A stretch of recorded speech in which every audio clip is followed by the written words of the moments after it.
بسم اللہ الرحمن الرحیم۔ میرے بھائیو، رمضان کے آخری عشرہ قریب آ گیا ہے۔ رمضان کے آخری عشرے میں ایک اہم عبادت ہے جس کا نام اعتکاف ہے۔ اعتکاف کے اللہ تعالیٰ نے قرآن کریم میں بھی ذکر کیا، پیغمبر علیہ الصلوۃ والسلام کی بھی سنت ہے۔ پیغمبر علیہ الصلوۃ والسلام ہر سال 10 دن اعتکاف فرماتے تھے۔ جس سال پیغمبر علیہ الصلوۃ والسلام نے دنیا سے ہجرت کی، اسی سال پیغمبر علیہ الصلوۃ والسلام نے 20 دن اعتکاف کیا ہے۔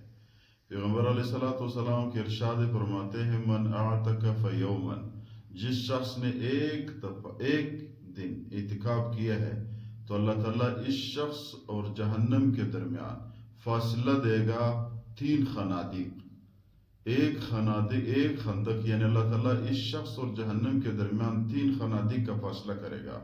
ایک خندق جو ہے وہ اس کا فاصلہ ہے المشرق والمغرب، بین المشرق والمغرب۔ ایک خندق کا اتنا فاصلہ ہے جیسا مشرق اور مغرب کا فاصلہ ہے۔ تو جو بھی بندہ ایک دن اعتکاف کرے، اللہ تعالیٰ اس شخص کو اور جہنم سے اتنا آزاد کرے گا جیسا 3 خنادق کا فاصلہ ہے۔ تو اس کا مطلب یہ ہوا، یعنی بہت زیادہ دور کر دیا جائے گا۔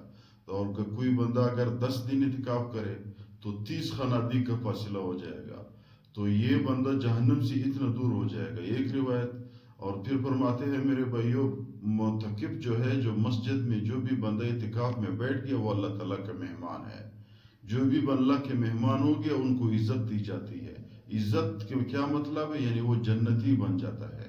دوسرے اس کے اعتکاف کا یہ بھی فائدہ ہے کہ آپ پورے دن اللہ کی گھر میں ہوتے ہو۔ اللہ کی گھر میں اٹھنا بیٹھنا سونا کھانا پینا سب کچھ عبادت ہے۔ کیوں؟ یہ فرشتوں کے ماحول ہے۔ آپ فرشتوں کی پڑوس میں رہتے ہو، فرشتوں کے ماحول میں رہتے ہو۔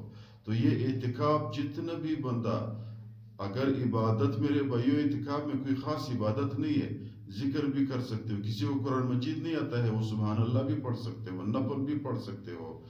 جو بھی عبادت، جو بھی آسان سی عبادت آپ کو آتا ہے، درود شریف بھی پڑھ سکتے ہو۔ اس میں یہ ضروری نہیں ہے کہ جو بھی بندہ قرآن کریم نہیں آتا ہے وہ اعتکاف نہیں کر سکتا۔ صرف سبحان اللہ پڑھ سکتا ہے، 2 رکعت نفل اس کو آتا ہے، وہ بھی بندہ اعتکاف کر سکتا ہے۔ تو اعتکاف کی بہت زیادہ فضائل ہے۔ اور ایک اور مسئلہ، کیا اعتکاف عورتیں کر سکتے ہیں؟ عورتوں کے لیے احناف کے نزدیک یہ مسئلہ ہے کہ عورتوں کے لیے اعتکاف گھر میں ہونی چاہیے۔ ان کی شرائط بھی یہی ہے جیسے مسجد کی اعتکاف کی شرائط ہے۔ روزہ شرط ہے، مسجد سے بغیر عذر باہر جانا ممنوع ہے۔ اسی طرح عورت اپنے گھر کی کسی کونے میں ایک کمرے میں بیٹھ جائے، اپنا روزہ رکھے اور ساتھ وہ اپنی عبادت کرے، جو بھی عبادت ان کو آسان ہو۔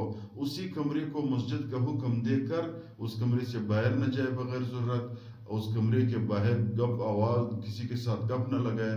جیسا حکم مسجد میں مرد کے لیے ہے اور جو کمرہ عورت نے اپنے گھر کے لیے اعتکاف کے لیے مختص کیا ہے، اسی کا حکم بھی عورت کے لیے